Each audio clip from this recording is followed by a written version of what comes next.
ওরা আসবে, চুপি চুপি নয়, সবাইকে জানিয়ে। দক্ষিণ এশিয়ার সেরা ফুটবল দলের তকমা শরীরে লাগিয়ে। দেশের ক্রীড়ার অভিভাবক আমিনুল হকেরও তাই এয়ারপোর্টের দুয়ারে দাঁড়িয়ে অপেক্ষা করতে হয়েছে। জাতীয় বীরদের সবার আগে শুভকামনা জানিয়ে তাদের হাতে ফুল তুলে দিয়েছেন ক্রীড়া প্রতিমন্ত্রী। সাথে দিয়েছেন সুখবরও। দিন দুয়েকের মাঝেই সরকারের কাছে অর্থ পুরস্কার পাচ্ছে মিঠু চৌধুরীর দলের সদস্যরা। মাননীয় প্রধানমন্ত্রী ইতিমধ্যে তাদেরকে অভিনন্দন জানিয়েছেন এবং আমরা আগামী 6 তারিখ ইনশাল্লাহ আমাদের এই জাতীয় বীরদেরকে আনুষ্ঠানিকভাবে তাদেরকে জাতীয় ক্রীড়া পরিষদের সংবর্ধনা দিব এবং তাদের জন্য পুরস্কার থাকবে বাংলাদেশ সরকারের পক্ষ থেকে। মালে থেকে ঢাকার ফ্লাইটের সময় খুব একটা কম লাগে না। সাধারণত 4 ঘন্টা 10 মিনিট থেকে 20 মিনিট সময়ের দূরত্বে দুই দেশের রাজধানী। কিন্তু আজকের ফ্লাইটটা ছিল বিশেষ। ট্রফি গেছে বিমানের ককপিটে। প্লেনের পাইলটরাও ছবি তুলতে চেয়েছে দলের ক্যাপ্টেন এবং ট্রফির সাথে। এসব করতেই ফ্লাইটে হয়েছে দেরি।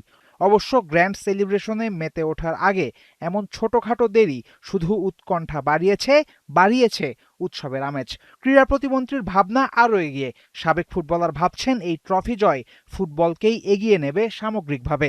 এবং বিশ্বাস করি আমাদের আন্ডার-20 টিম যে সাফ জয় করে বাংলাদেশের মাটিতে পা রেখেছে এবং আমাদের আগামীর বাংলাদেশের ফুটবলে বড়রা যেভাবে এগিয়ে যাচ্ছে, বড়দের পিছনে ছোটরাও সেভাবে এগিয়ে বড়দেরকে ওভারটেক করবে, সেটাই আমরা আশা করি। সারাদিনের ক্লান্তি আর নানা ঝক্কি ঝামেলা পেরিয়ে অনূর্ধ্ব-20 দল যখন ছাদখোলা বাসে পৌঁছেছে, তখন সবার মুখেই শুধু রোনান সুলিভানের নাম। সাধারণ দর্শক শুধু নয়, ক্রীড়া প্রতিমন্ত্রীর কাছেও রোনান আলাদা। তাই তো ফুটবল সেন্সেশনকে দিয়েছেন বিশেষ বার্তা। শুধু এতটুকু কথা হয়েছে যে তোমার পারফরমেন্স এবং তোমার খেলায় বাংলাদেশের যারা জেনজি প্রজন্ম এবং বাংলাদেশের যারা ফুটবল প্রেমী রয়েছে তারা অত্যন্ত উৎসাহিত এবং অত্যন্ত খুশি হচ্ছে। এবং রোনার এবং ডেকলান এবং আমাদের যারা অন্যান্য খেলোয়াড় রয়েছে, মাহিন, আমাদের মিঠু, সবাই আমি বিশ্বাস করি যে তারা মূল ন্যাশনাল টিমে খেলার জন্য মোটামুটি প্রস্তুত। খানিক বাদে বাসের ছাদে আমেরিকায় বড় হওয়া সুলিভানের হাতে শোভা পেয়েছে বাংলাদেশের পতাকা।